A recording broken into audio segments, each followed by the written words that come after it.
छतरपुर से वीडियो सामने आया।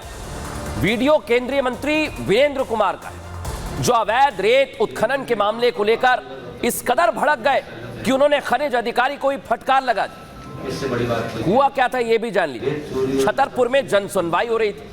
अवैध उत्खनन की शिकायत सामने आई। मंत्री जी आपको दिखाई दे रहे हैं, जिस पर उचित कार्रवाई न होने के साथ ही शिकायतकर्ता के खिलाफ एक्शन लिया जा रहा है। फिर क्या था, मंत्री जी आग बबूला हो गए, भड़क गए, खनिज अधिकारी को बुलाया, साफ शब्दों में कह दिया कि अगर इस तरह का काम कोई भी करे तो एक्शन होना चाहिए। सुनिए जरा क्या हुआ मामला। आपको बचाने के लिए अब में मेरे बाप का बाप भी अगर मतलब रेत की चोरी में संलग्न है तो उसको पकड़ के उसको विरुद्ध कार्रवाई होगी। इससे कोई व्यक्ति करके किसी दूसरे का नाम कैसे लिखवा रहा है और आप क्या कर रहे हैं? चोरी का मालिक तो कैसे सप्लाई हो रहा है, फिर तीसरे थर्ड व्यक्ति का नाम लिखवा दिया जाए। चोरी करने वाला अलग और चोरी करके उस अपने आपको बचाने के लिए अपराध व नाम जुड़वाने के लिए तीसरा व्यक्ति। आप लोग क्या देखते हैं? रेत की चोरी जिले के लिए सामुदायिक है। मध्य प्रदेश में नहीं पूरे देश में सबसे ज्यादा सामुदायिक स्थिति है। और आप मतलब आंखों पे अगर मतलब पट्टी बांध के अगर बैठे रहते हैं तो इसका मतलब।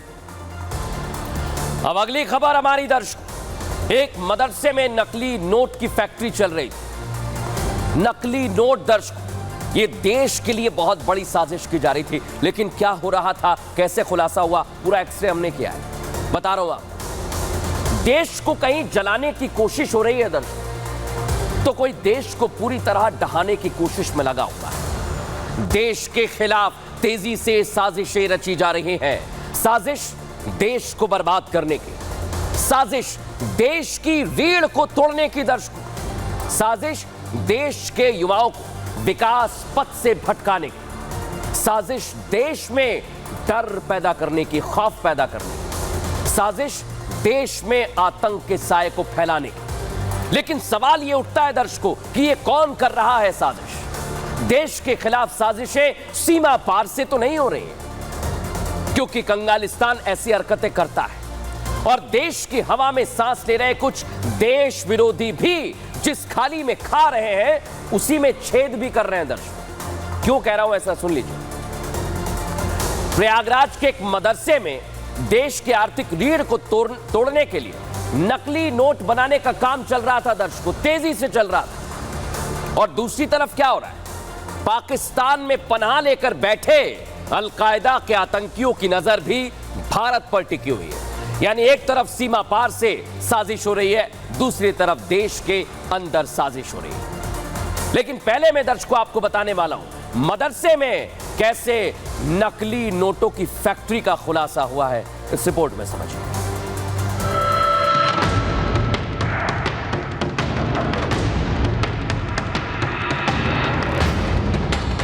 यही वो मदरसा है, यही वो जगह है जहां मजहबी शिक्षा की आड़ में नकली नोट बनाने का पूरा गिरोह काम कर रहा था। देश को आर्थिक तौर पर गड्ढे में गिराने की साजिश की जा रही थी। नकली नोटों की छपाई हो रही थी। कहने को यह मदरसा है, लेकिन काम यहां सारे देश को पीछे धकेलने के हो रहे थे। मदरसे के मौलवी नकली नोट बनाने वाले इस गिरोह के सरगना थे। 100-100 रुपए के नोटों की धड़ल्ले से छपाई की जा रही थी। अपनी जेब भरने के लिए देश को खोखला किया जा रहा था। देश में रहकर ही देश को बर्बाद किया जा रहा था।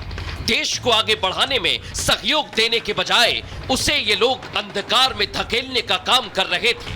नकली नोट बनाने वाली जो गैंग थी उसका खुलासा किया गया है। इसमें 4 अभियुक्तों को पुलिस के द्वारा गिरफ्तार किया है। इनके द्वारा जो नकली नोट 100 डिनोमिनेशन का था, इंडियन करेंसी नोट, उसको प्रिंट करके तैयार किया जा रहा था। ये सारा काम ये जो मदरसा है उसके कमरे में ही ये सारा कर रहे थे। मदरसे में देश की नींव हिलाने के इस काम को होते हुए कुछ समय बीता था कि योगी की पुलिस ने गिरोह का भंडाफोड़ कर दिया। योगी की पुलिस देश के खिलाफ चल रही साजिश का पता लगते ही प्रयागराज के इस मदरसे तक पहुंच गई, जहां से नकली नोट बनाने की परत दर परत पड़ताल आगे बढ़ी तो इस गिरोह के एक सदस्य तक पहुंचना आसान हो गया।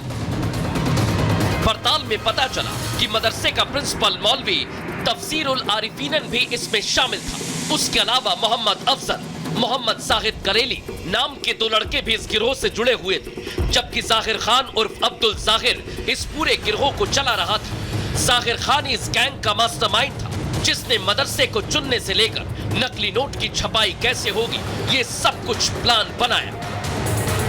जो इसके प्रिंसिपल हैं मोहम्मद तफसीरुल, और ये मेन जो इनका मास्टरमाइंड है जाहिर खान, ये एक दूसरे को जानते थे और मेनली इन दोनों की नॉलेज में भी था। तो जो मदरसा का जो मौलवी प्रिंसिपल है उसके संज्ञान में था, उसी ने इनको एक अलग रूम दे रखा था और वहीं पे ये सारे जो फेक इंडियन करेंसी नोट्स जो है वो ये तैयार कर रहे थे। प्रयागराज पुलिस ने देश के खिलाफ चल रही साजिश का पता लगने के बाद गिरोह के एक सदस्य पर मुकदमा दर्ज कर लिया है। लेकिन यहाँ सवाल ये उठता है कि जिस जगह पर बच्चों को शिक्षा दी जाती है, जहाँ देश के भविष्य को उज्जवल करने का काम किया जाता है, वहाँ देश को पीछे धकेलने की साजिश का ख्याल आ भी कैसे सकता है। दर्शकों, आप सोच रहे होंगे कैसे नकली नोट बनते थे, मदरसे में देश विरोधी गिरोह कैसे काम करता था, क्या इनकी स्ट्रेटेजी थी और ये कब से काम कर रहे थे। आपको एक एक चीज आज मैं बताने वाला हूं। इसका पूरा एक्सरे किया है कि 100 रुपए के नकली नोट ही आखिर ये क्यों छाप रहे थे। प्रयागराज पुलिस जानकारी दे रही है, आपके सामने रख रहा हूं, सुन लीजिए। नकली नोट कैसे छपते थे।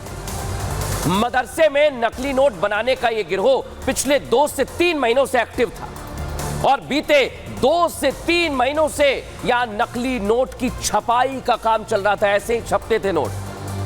गिरोह ने पूरा सेटअप लगाया हुआ था जिसमें आधार कार्ड छापने वाले स्कैनर और प्रिंटर भी शामिल थे। इसी प्रिंटर के जरिए ऐसे ही नकली नोट छापे जाते थे। दर्शक, पूछताछ में आरोपियों ने बताया कि यहां वो 100 रुपए के नोट ही नकली बनाते थे, क्योंकि 100 रुपए के नकली नोटों को बाजार में चलाना आसान था। पुलिस को इन आरोपियों के पास से 100 रुपए के 13,000 नकली नोट मिले हैं, जिसका मतलब ये कि 1,30,000 रुपए की वैल्यू रखने वाली नकली नोट करेंसी। गिरोह का हर सदस्य एक्टिव रहे, इसके लिए भी पूरी रणनीति बनाई थी। 3 नकली नोट को बाजार में चलाने के लिए 1 असली नोट दिया जाता। सोचिए, इनकी पूरी रणनीति थी। दर्शक, ऐसे ही छाप रहे थे ये, और कितने छाप दिए, कहां खपा दिए, ये बहुत बड़ा सवाल है दर्शकों। क्योंकि देश विरोधी एजेंडे के तहत मदरसे में ये नकली नोट छापे जा रहे थे। इसके लिए इस गिरोह को कागज कहां से मिलता था, ये आपके मन में भी सवाल आया होगा। कहां से नोटों को खपाया जाता था। दर्शकों, जांच एजेंसियां जो बता रही हैं वो बता रहा हूं आपको, सुन लीजिए। इसके तार सीमा पार पाकिस्तान से जुड़ रहे हैं, वही आतंकिस्तान जो देश के खिलाफ साजिश रचता है। दूसरे देशों से भी ये जुड़े हुए हो सकते हैं।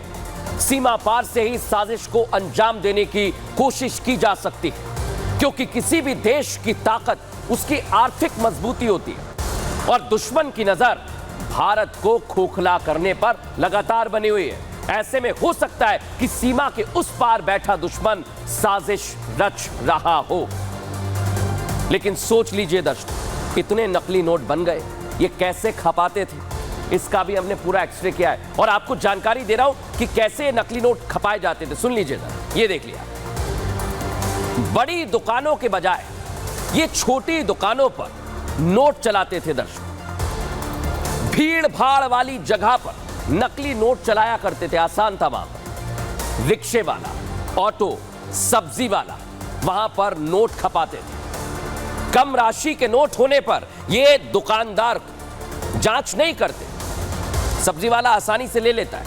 जांच ना होने पर नकली नोट पकड़ में ही नहीं आते थे, इसलिए हम कह रहे हैं ना जाने कितने खपा दिए। बड़ी बात यह कि इन्हीं जगहों को ये चुनते थे और इन्होंने कई नकली नोट अभी तक खपा दिए हैं दर्शकों। लेकिन सोचिए, सीमा पार से इसकी साजिश की जा रही है दर्शकों। आखिर इसके पीछे का कारण क्या है, जान लीजिए। सीमा पार से ऑपरेट हो रहे आतंकी संगठन अल-कायदा की भारत के खिलाफ एक बड़ी साजिश सामने आई है दर्शकों। दिल्ली पुलिस की स्पेशल सेल यूनिट ने खुफिया जानकारी उन्हें मिली है कि अल-कायदा के आतंकी देश में कोई बड़ी आतंकी घटना को अंजाम देने की फिराक में है। अल-कायदा की साजिश भारत में अपनी जड़ें जमाने की है दर्शकों। देश के खिलाफ कोई बहुत बड़ी साजिश को अंजाम पहुंचाने की है। इसके लिए पाकिस्तानी आतंकी संगठन खिलाफत मॉड्यूल का इस्तेमाल किया जा रहा है।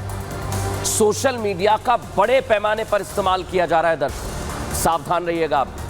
मकसद सिर्फ एक है, भारत के खिलाफ बड़ी आतंकी गतिविधि को अंजाम देना दर्शकों। और अलकायदा की साजिश का खुलासा हो गया है दर्शकों। एक एक चीज सामने आ गई है, पूरा एक्सरे हमने किया है।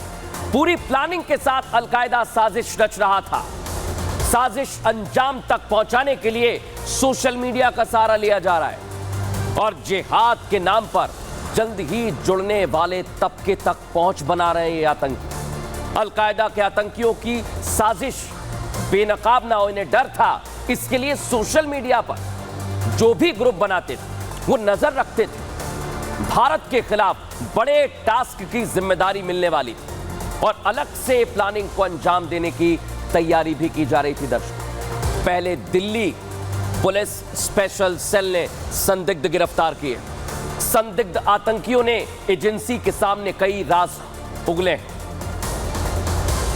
जिहाद को आगे बढ़ाने की साजिश थी, अब इस पर पर्दा उठ गया है। सोशल मीडिया ऐप पर कोडिंग में बात करते थे लोग, कोड थे इनके, इन्हीं कोड के जरिए साजिश को अंजाम तक पहुंचाना चाहते थे, लेकिन इसका खुलासा हो गया था। अलकायदा की देश विरोधी साजिश का पर्दाफाश होने के बाद अलग अलग राज्यों की स्पेशल यूनिट भी सतर्क हैं दर्शकों, अलर्ट पर हैं। पकड़े गए आतंकियों से लगातार पूछताछ की जा रही है, जानकारी जुटाने की कोशिश है। अलकायदा का लिंक नेटवर्क की जड़ें कहां तक है, एजेंसियां काम कर रही हैं। देश में किसी भी तरह की आतंकी गतिविधि को रोकने का प्रयास किया जा रहा है, क्योंकि जिस तरह से सोशल मीडिया के जरिए आतंकी ट्रेनिंग की जा रही है, सीमा पार से निर्देश मिलने के बाद पूरा मॉड्यूल काम करता है और यह सीधा इशारा इस ओर है दर्शकों कि आतंकी किसी बड़ी घटना को अंजाम देने की फिराक में थे और इनकी पूरी तैयारी थी दर्शकों। अलकायदा के आतंकियों से जुड़े हुए इनपुट जांच एजेंसियों को बीते कुछ दिनों में बहुत तेजी से मिल रहे हैं, इसलिए मैं आपको बता रहा हूं। इससे पहले दिल्ली पुलिस ने अलकायदा से प्रभावित होकर मॉड्यूल खड़ा करने वाले सरगना डॉक्टर इश्तियाक अहमद को रांची से गिरफ्तार किया था और उसकी गिरफ्तारी के बाद कुछ समय बाद पुलिस को अलकायदा के आतंकियों के राजस्थान के भिवाड़ी में ट्रेनिंग लेने का इनपुट मिला था। हमने इसका एक्सरे किया था। पुलिस ने मेवात के जंगलों में दबिश दी तो इसके सबूत वहां से बरामद किए गए। आप सोचिए दर्शकों, आतंकियों की नजर है और इन्हें किस तरह से बेनकाब करना है हमारी एजेंसी जानती है। यानी मतलब साफ है, अलकायदा लगातार भारत में अपनी जड़ों को फैलाने की कोशिश कर रहा है और इस पाकिस्तानी आतंकी संगठन की कोशिश भारत में पैर पसारने की है। देश में अपना आतंकी नेटवर्क बढ़ाने की साजिश है। स्पेशल सेल के सूत्र हमें बता रहे हैं, रांची में बैठा मास्टरमाइंड इश्तियाक अकेला नहीं है, वो लगभग 6 साल से आतंकी ट्रेनिंग कर रहा था और इस नेटवर्क को आगे बढ़ाने में भारत की सरजमी को आतंकियों के लिए तैयार कर रहा था।